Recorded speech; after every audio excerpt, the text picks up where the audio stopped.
C'est un véhicule que l'on n'a pas forcément l'habitude de voir sur les circuits.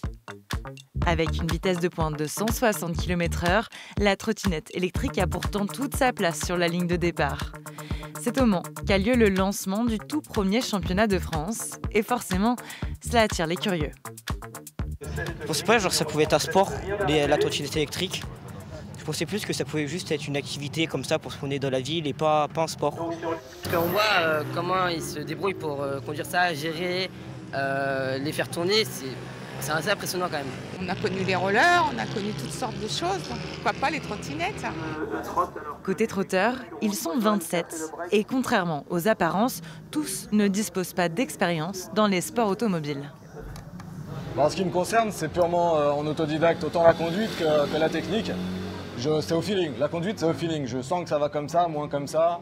Je peux pas expliquer, je n'ai pas appris. Je monte dessus, je roule, point.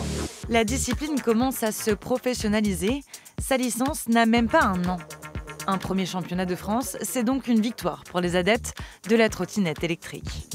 C'est une fierté, c'est une grosse fierté parce que c'est vraiment une discipline complète et qui mérite de se faire connaître vraiment. Et nous, on nous demande qu'elle se fasse connaître parce qu'on a envie d'avoir des pistes de circuit pour pouvoir s'entraîner. C'est une première mondiale puisque le championnat de France, c'est une première mondiale dans le sens où c'est la première fois que dans le monde, on organise un championnat fédéral, j'insiste, avec des trottinettes du commerce. Avec une finale à Alès le 7 septembre, Le Mans est la première étape de ce championnat de France.